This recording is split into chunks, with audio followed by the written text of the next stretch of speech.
Wir haben ein Vertrauensproblem. Hier in Deutschland sagt man schließlich gern, Vertrauen ist gut, Kontrolle ist besser. Dabei kann Vertrauen auch im Arbeitsalltag so viel bringen. Darauf antworte ich gerne mit einem dänischen Sprichwort. Das heißt, Vertrauen ist gut, Kontrolle ist teurer. Vertrauen ist eben ein Teil davon, sich gut eingebunden zu fühlen in einem Unternehmen. Dieses Eingebundenfühlen, das Gefühl von Zugehörigkeit, das ist ein psychologisches Grundbedürfnis. Da sagt die psychologische Wissenschaft dazu, dass wenn wir das Gefühl haben, wir gehören zu etwas dazu, also unsere psychologischen Grundbedürfnisse sind hier erfüllt, dann berichten wir einen besseren psychischen Gesundheitszustand und erleben auch weniger Stress auf der Arbeit und fühlen uns zufriedener. Das war Elisa Dörpinghaus. Sie ist Wirtschaftspsychologin und Koordinatorin für den Fachbereich Psychologie hier am BGF-Institut. Sie sagt, abgesehen von den psychischen Vorteilen führt Vertrauen auch dazu, dass wir motivierter und leistungsfähiger sind. Wir schauen in diesem Video darauf, welche Rolle Vertrauen in anderen Ländern spielt und was wir uns von denen abschauen können. Bei uns gibt es ja den Satz, den jeder schon in der Firma, im Büro gehört hat. Wenn etwas richtig gut werden soll, dann gilt, Vertrauen ist gut, Kontrolle ist besser. Doch der Spruch ist in die Jahre gekommen und wer gut miteinander arbeiten möchte und wer will das nicht, sollte sich da besser neu orientieren, sagt die Vertrauensforscherin und Expertin Eva Schulte-Austum. Darauf antworte ich gerne mit einem dänischen Sprichwort. Das heißt, Vertrauen ist gut, Kontrolle ist teurer. Denn Kontrolle kostet Zeit, Energie, Nerven und Unternehmen eine ganze Menge Geld. Forschende sagen, Vertrauen führt dazu, dass Menschen glücklicher sind. Das liege daran, dass sich Leute, die sich vertrauen, auch verbundener fühlen. Apropos Forschung, habt ihr schon mal von Glücksrankings gehört? Wir wollen uns hier nicht im Detail mit Glücksforschung auseinandersetzen, aber irgendwas scheinen die Länder, die immer wieder an der Spitze stehen, ja richtig zu machen, oder? Kleiner Spoiler, das Thema Vertrauen spielt eine wichtige Rolle. Unser erstes Reiseziel in diesem Video: Schweden. Eva Schulte-Austum hat in Schweden zum Thema einander vertrauen diese Erfahrung gemacht. Ein Grund, warum in Schweden das zwischenmenschliche Vertrauen so hoch ist ein Gesetz. Aber kein Gesetz im rechtlichen Sinne, sondern eher eine soziale Norm. Das Jante-Gesetz. Das besagt, niemand ist besser, niemand ist schlechter, wir sind alle gleich. Eva Schulte-Austum ist für ihre Forschungen zum Thema Vertrauen in 9 verschiedene Länder gereist und hat dabei 350 Interviews geführt. Sie sagt, von den Schweden können wir vor allem eins lernen: Augenhöhe und Respekt. Dort, wo Menschen nicht in Hierarchien denken, sondern sich auf Augenhöhe begegnen, entsteht automatisch Vertrauen. Das ist übrigens ein Grund, warum man sich in Schweden immer mit Du anspricht. Warum Chefs Mitarbeiter duzen und umgekehrt. Warum es keine akademischen Titel auf Visitenkarten oder Türschildern gibt. Und warum tatsächlich in der schwedischen Fika, in der schwedischen Frühstückspause, in der Regel der Chef neben dem Lagerarbeiter sitzt, die sich gemeinsam unterhalten, der eine weiß, was den anderen gerade bewegt und man einfach eine gute Zeit miteinander hat. Wenn Mitarbeiterinnen und Mitarbeiter das Gefühl haben, dass ihre Meinung relevant ist und man ihnen auf Augenhöhe begegnet, dann sind sie auch motivierter, mehr zu geben und eine Entscheidung mitzutragen, auch wenn es unbequem ist. Sie haben ein stärkeres Gemeinschaftsgefühl und identifizieren sich auch stärker mit dem Unternehmen. Abgesehen von Schweden gibt es noch 2 andere Länder, die Eva Schulte-Austum besonders positiv aufgefallen sind. Auf ihren Reisen hat sie festgestellt, für das persönliche Glück ist Vertrauen wichtiger als zum Beispiel Reichtum. Diese Erkenntnis führt uns zu unserem nächsten Beispiel: Dänemark. Was hier ihrer Ansicht nach gut gelebt wird: gegenseitige Unterstützung.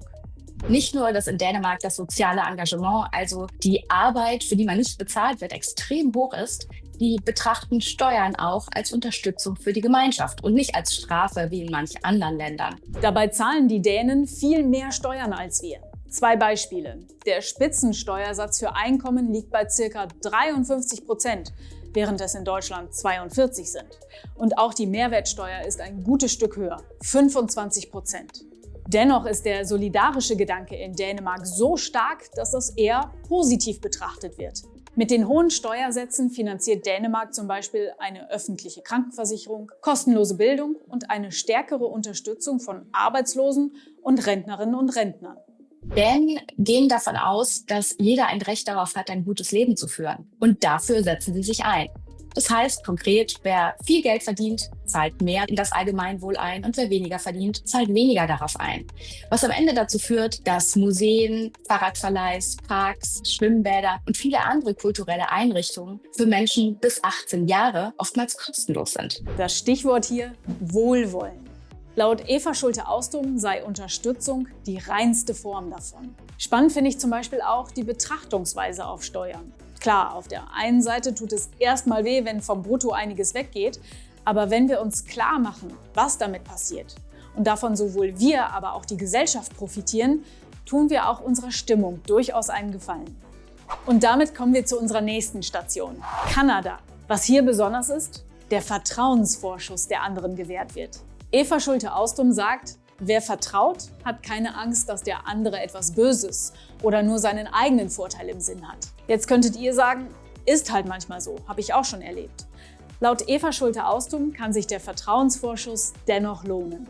Die Kanadier sind ein enorm freundliches Volk. Man merkt das schon, wie man miteinander umgeht. Ja, man hält einander die Tür auf. Wenn jemand an der Bushaltestelle wartet, um in den Bus zu kommen, dann sieht man ganz lange Schlangen. Wirklich aufgereiht wie auf einer Perlenkette. Und das hat zum einen mit Freundlichkeit zu tun, zum anderen aber auch mit Respekt den anderen gegenüber. An dieser Stelle einmal kurz zur Einordnung. Auch in Kanada sowie in allen Ländern sind nicht alle Menschen gleich und es gibt auch regionale Unterschiede. Dennoch fällt vielen Reisenden in Kanada auf, dass die Menschen grundsätzlich sehr höflich und respektvoll sind. Das ist aber nicht alles. Das wohl beste Vertrauensrezept der Kanadier ist: schenke anderen Menschen Vertrauen, bis sie mich eines Besseren belehren. Und das Spannende ist, wir werden dann tatsächlich bessere Erfahrungen machen. Denn geschenktes Vertrauen setzt an einem extrem sensiblen Punkt an unserer Ehre. Auch die Soziologin Manuela Fied konnte an der Universität in Utrecht diesen Effekt in einem Experiment zeigen. Sie fand heraus, dass mein Gegenüber motivierter ist, auch tatsächlich zuverlässig zu handeln und Versprechen einzuhalten, wenn ich diese Person als vertrauenswürdig wahrnehme und sie das auch spüren lasse. BGF-Expertin Elisa Dörpinghaus sagt, ein Vertrauensvorschuss und ein wohlwollender Blick auf Situationen, das kann sich auch im Arbeitskontext positiv auswirken. Wenn jemand zum Beispiel in einem Meeting jetzt total viel redet und ganz viele Argumente hervorbringt und ich mich im ersten Moment vielleicht ein bisschen übergangen fühle und im zweiten Moment ihm aber eine positive Absicht unterstelle und vielleicht sage, ja, der will, dass wir als Team alle davon profitieren, der möchte fürs Unternehmen die beste Lösung. Und wenn ich so durch den Arbeitskontext gehe, dann wirkt das auch nach außen. Ihr zufolge sorgt diese Betrachtungsweise dafür, dass ihr dann auch vertrauenswürdiger für andere Kolleginnen und Kollegen seid. Die sehen dann, diese Person möchte erstmal das Positive sehen, statt jemanden unter Generalverdacht zu stellen. Kanada, Dänemark, Schweden, 3 Länder, in denen das offenbar richtig gut läuft mit dem gegenseitigen Vertrauen im Job, aber auch bei alltäglichen Begegnungen. Und was heißt das jetzt für uns? Was können wir mitnehmen und in unseren Alltag einbauen? Das Erste, was wir tun können, um besser mit anderen Menschen auszukommen und bessere Beziehungen zu führen, ist, einen generellen Vertrauensvorschuss zu geben. Das heißt, Menschen Dinge zuzutrauen, davon auszugehen, dass sie ihr Bestes geben, dass sie motiviert sind, dass, wenn sie im Homeoffice sind, auch wirklich arbeiten und nicht im Baumarkt unterwegs sind. Und wenn Menschen Vertrauen spüren, dann sind sie bereit, so ziemlich alles zu tun, um dieses geschenkte Vertrauen zu bestätigen. Kontrolle ist ab und zu okay, Vertrauen ist meist aber besser. Damit fahren andere Länder ziemlich gut. Was denkt ihr? Von welchem Land können wir uns wirklich was abschauen? Lasst uns gerne in den Kommentaren darüber diskutieren. Und vergesst nicht, den Kanal zu abonnieren und die Glocke zu aktivieren, damit ihr in Zukunft kein Video mehr verpasst.